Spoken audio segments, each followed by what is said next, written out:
Emulation. Perhaps one of the most examined types of social learning has been emulation, and likely not by coincidence. The term emulation has historically been used in different ways. Here, 3 variants of emulation are described, using contemporary definitions. Further examples of each will appear in section 13.5, as emulation tends to apply best to situations in which observers are learning about objects. Affordance learning. In one of its earliest uses in comparative cognition, emulation referred to the process of learning about the properties of objects or relationships between objects, and thus was referred to as affordance learning. Through a demonstrator's actions, an observer may learn, for example, that a lock holds a lid down, but is not learning about the specific actions of the demonstrator. White in 2006 conceptualizes this form of learning as learning that instead of learning how. Note that this is different from stimulus enhancement, since actual properties of the stimulus are being learned instead of simply having greater attention paid to the stimulus. It is a little harder to distinguish affordance learning from observational conditioning. However, Zentel 2012 suggests that in observational conditioning, the learned response is closely related to the unconditioned response to the reward, e.g., approaching a lever that has been associated with food, but in affordance learning, the response is more arbitrary, reflecting learning about features, e.g., pushing a door to obtain food. Object movement reenactment.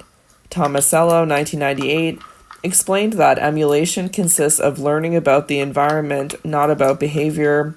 Object movement reenactment refers to instances in which, through the actions of others, an individual has learned how objects can move. For example, object movement reenactment can refer to a situation in which an individual has learned how a bolt must move before a lid can be opened. But affordance learning is when an individual has learned that bolts can be moved and lids can be opened. Both are processes in which the specific actions of the demonstrator are not necessarily encoded. Instead, what is learned is information about the environment, the object. End-state emulation. In 1992, Whiten and Ham identified a different form of emulation, end-state emulation.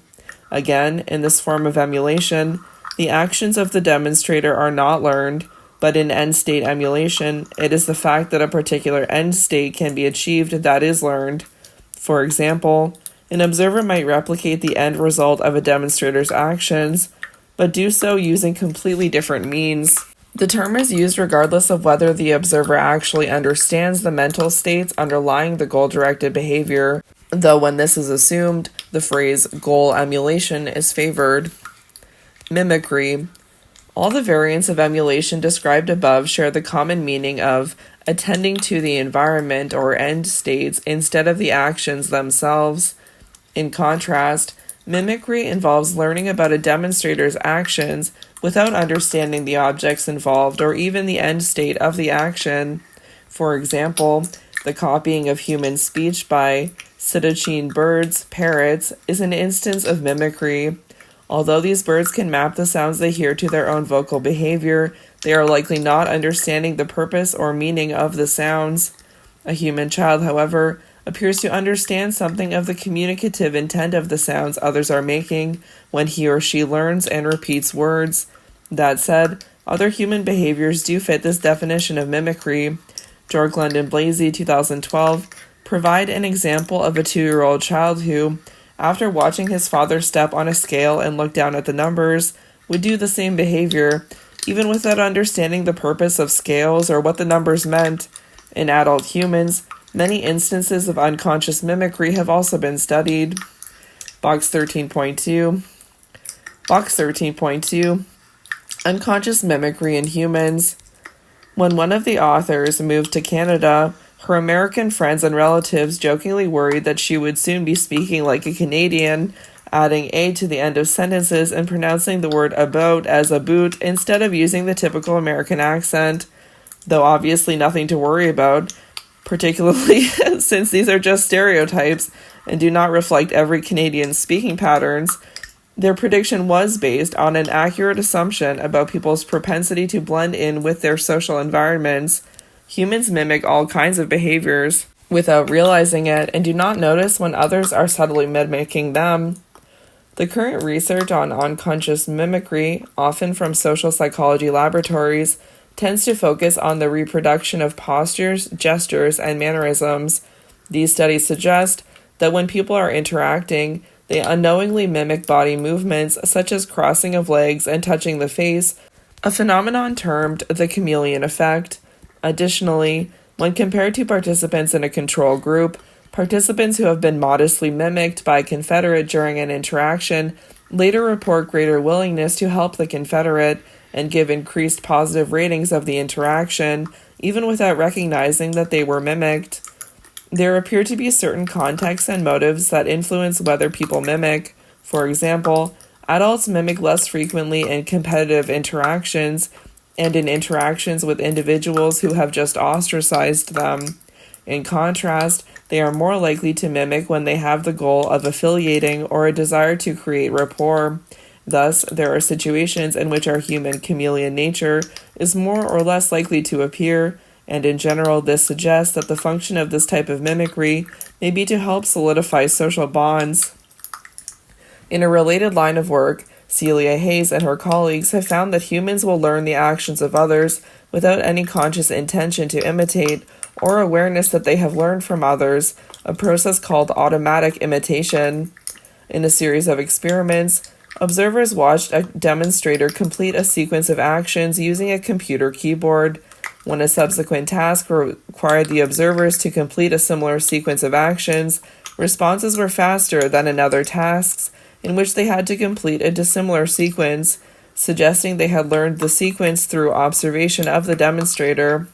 Importantly, this occurred even though the observers were not told to learn the sequence, and in most instances, the observers were not consciously aware of what they had learned. Imitation. Often considered the peak of high-fidelity copying, the term imitation is reserved for instances in which the observer recognizes the end state, sometimes referred to as goal, and reproduces the specific actions that were used to bring about that state. Others have noted that imitation is the term commonly used for behavior that matches that of the demonstrator, but cannot be described by any of the other types of social learning just described. One further consideration is the extent to which affordance learning is also an aspect of imitation.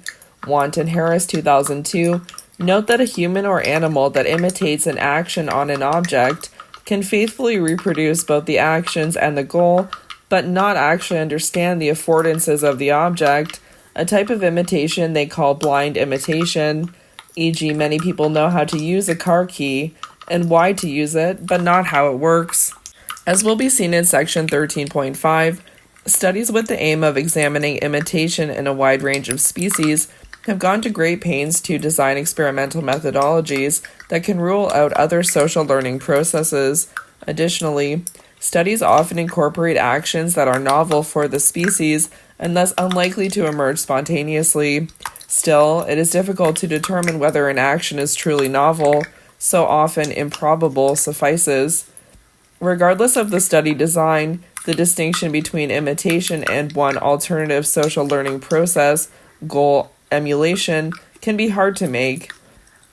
It can be difficult for a researcher to decide whether the actions that an observer produces match those of the demonstrator to a sufficient extent. For this reason, some researchers have suggested that a more productive research question may be how the observer decides what aspects of an action to reproduce, not whether the reproduction is actually imitation. Learning food and mate preferences. Research on social learning has typically either examined naturally occurring behaviors in the wild or in semi-naturalistic laboratory settings, or examined the transmission of novel behaviors, often with artificial apparatus, in the laboratory. In this section and in section 13.4, the former will be discussed, with special focus on the learning of food preferences, learning what to eat, mate preferences, learning who to mate with, and later, communicative behaviors, learning species-typical communication. In much of this work, the focus has been to examine whether and under what circumstances social learning has occurred. The question of what type of social learning is implicated has only been a secondary aim. Learning what to eat. For those in the rat extermination business, the difficulties in using poison to remove a colony are well known. Repeatedly injecting the same poison into permanent baiting stations in infested areas tends to be successful initially, but over time, the rats stop eating the bait and the colony can come back to full size. The initial culling of the colony is due to death resulting from poison ingestion, but some rats that eat poison may survive if they only ate a non-lethal dose. These survivors do not typically eat the poison again, an example of conditioned taste aversion, and their young avoid the types of food that adults avoid without ever tasting it for themselves.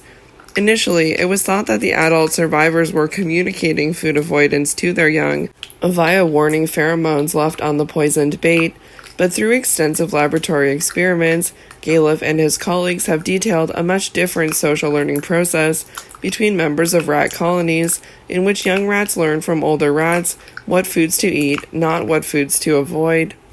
The learning of food preferences in Norway rats starts early in development, a likely important adaptation for an omnivorous species that will have many foods to learn about. Hepper, 1988, found that if pregnant rats were fed garlic, their pups would prefer the taste of garlic to onion 12 days after birth, even if these pups were being reared by foster dams in the interim.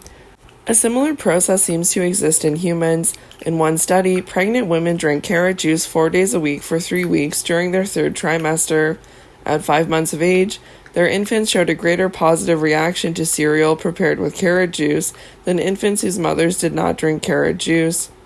Thus, prenatal experience appears to influence the food choices that are made later in development. Newborn rats and humans continue to learn about food from their mothers through experience with flavors in milk. Flavors consumed by the lactating mother will also be evident in her milk and can lead to preferences for certain foods upon weaning. In one experiment, rat pups showed an increased preference for a flavored food that had been eaten by a female from whom they had previously nursed. This preference did not exist for a group of rat pups that had been exposed to a female who had eaten the flavored food and had acted maternally yet did not give milk. Additionally, when young rats begin to leave the nest, they tend to forage where adult rats are foraging and thus consume similar foods. It appears then that early in development, rats have 3 ways of experiencing the foods that the adults in their colony are safely eating, and they come to prefer these foods themselves. Some have suggested that in addition to this social learning system, there may be a general preference for familiar over novel flavors, which effectively ensures that young rats come to eat the same foods as others. In the aforementioned studies, the young rats had direct experience with the flavors of the food. However, rats will also come to choose certain foods based on exposure to the breath of a conspecific who has recently eaten. In a study by Galef and Wigmore in 1983, pairs of rats were housed together and given ordinary laboratory chow. One of the rats, the demonstrator, was then removed and given food flavored with either cinnamon or cocoa. The demonstrator was then placed back with its companion, the observer, and they interacted without food for a short time. After, the observer and demonstrator were separated again, and the observer was given 2 bowls of food, one with cinnamon flavor and one with cocoa flavor. Over the testing session, the observer ate significantly more cinnamon-flavored food if their companion had eaten cinnamon, but more cocoa if their companion had eaten cocoa. Further, the short interaction with the demonstrator could affect food choices over a month later, and the socially learned preference could even overcome a species-typical aversion to the taste of pepper. Thus, during an interaction with a conspecific who has just eaten, rats appear to gain information that subsequently affects food choices. It is not as simple as detecting small amounts of food on the partner's whiskers, though. Instead, upon encountering each other, rats smell the combination of food and carbon disulfide, a natural constituent of breath, when they engage in natural mouth sniffing behavior. Figure 13.3. There are 2 important points to make here. First, it is the combination of food odor and natural elements of breath that is necessary for learning to occur. The food odor presented alone does not influence later food choices. This effectively ensures that the rat is learning about food that has actually been consumed. Second, the mouth sniffing behavior is an example of a natural behavior that ensures subsequent social learning about safe foods. Figure 13.3. Social learning of food preferences by rats. Rats can detect the combination of food and carbon disulfide on the breath of a conspecific when engaging in mouth sniffing behavior. As mentioned in the introduction to this section, characterization of the type of social learning implicated in food preference learning has been only a secondary aim of the research. That said, the rich body of work on the topic allows for some evidence-based proposals. Hoppett and Leland, 2008, for example, proposed that while the learning of food preferences may have some similarity to stimulus enhancement, there are some important differences. First, exposure to the stimulus, food odor, alone does not lead to increased eating of that food. There must also be cues to the presence of other rats. This is in contrast to one of the paradigmatic examples of stimulus enhancement described above. Chickadees will start to open tubs of cream after being exposed solely to opened tubs. Second, the fact that exposure to other rats' breath can overcome an observer's original aversion to a flavor would suggest that the exposure did more than simply sensitize the observer to the food. Thus, these researchers and others have set aside this behavior into its own category, the social enhancement of food preferences. Examining species differences in social learning. When examining the social learning of food preferences from a comparative perspective, it may be tempting to predict that a relatively solitary species will differ in its reliance on social learning as compared to a species that lives in a large colony. Yet, in most mammal and bird species, there is an interaction between adults and offspring, regardless of whether adults spend time with other adults, and this interaction is occurring at a time in the juvenile's lives when social learning may be of utmost importance. Thus, it may be expected that social learning exists even in relatively solitary species as an ontogenetic adaptation, a characteristic that serves an adaptive function at a certain time in development. Supporting evidence for this prediction comes from a study by Lupfer et al. 2003. Young golden hamster pups, like the Norway rats discussed above, showed a preference for the types of foods that were eaten by their mother. However, as adults, members of this relatively solitary species do not learn food preferences from each other. Thus, at least in the social learning of food preferences, predictions as to which species may or may not engage in this form of learning must also consider how the reliance on social learning may change across development. Learning about potential mates. In many species, females are choosier than males in terms of deciding whom to mate with. Indeed, the outcomes of mating, offspring, can be costlier to females than males, and females may not have as many chances at reproduction. Sexual selection has often resulted in male traits that convey good mate quality, but in situations in which these traits are not immediately clear, and taking time to assess is costly, copying the mate choice of other females may be beneficial. In the 1990s, Dugatkin and his collaborators examined mate choice copying in Trinidadian guppies. In the wild, males and females of this fish species will often gather together in shoals, which allows guppies to observe others' mating behavior. To mimic this environment in the laboratory, Dugatkin created a rectangular aquarium system in which sections could be divided off by clear plexiglass walls. One male was placed into each of two end sections. A female, the observer, was placed into a clear plexiglass canister in the middle section of the aquarium, while another female, the demonstrator, was free to swim around this middle section and approach the clear divider near either of the two males. Thus, the observer could see which of the two males the other female spent more time engaging in courtship behaviors with. Later, the demonstrator was removed, and the observer was freed from her canister, allowing her to approach either of the two males. Females tended to approach whichever male the demonstrator female had chosen. Control experiments suggested that the observer female's behavior was not simply due to choosing an area that recently contained a larger number of fish, a possibility since this is a schooling fish species. The findings with guppies have been difficult to replicate. but studies of other fish have provided further data supporting mate choice copying. Research with birds has also found similar results. In Japanese quail, for example, females will tend to affiliate more with a male who was previously observed to be courting and mating with another female. Further experiments suggested that if a female observed a courting male who had a particular physical characteristic, the observing female not only later preferred this male, but also preferred other males with that same characteristic. Thus, social learning in quail may be able to affect the sexual selection of traits in males. Mate choice copying is likely an instance of social learning via stimulus enhancement. Indeed, many other forms of social learning can be ruled out.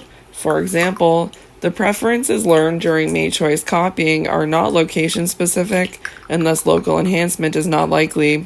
Additionally, learning and replicating another female's actions, e.g. mimicry, does not seem to characterize the behavior. In experiments with quail, placing a fake stuffed female demonstrator near a male yields the same results, even though this female does not move. Instead, the presence of a female near a male seems to enhance that male for observer females, which results in later interaction with him. In sum, two behaviors that are particularly important for survival and reproduction, choosing edible food and choosing high-quality mates, appear to occur in part through social learning processes. In any particular species, the use of social learning may serve an adaptive function only at a certain time in development, e.g. when golden hamster pups are learning what to eat, or when females are of reproductive age. Alternatively, in some species, social learning of certain behaviors may continue to reap benefits over and above asocial learning, e.g. when adult rats learn what others have recently eaten. In the next section, the social learning of communicative behaviors will be examined, and again, the existent research has primarily focused on whether, and under what circumstances, social learning has occurred.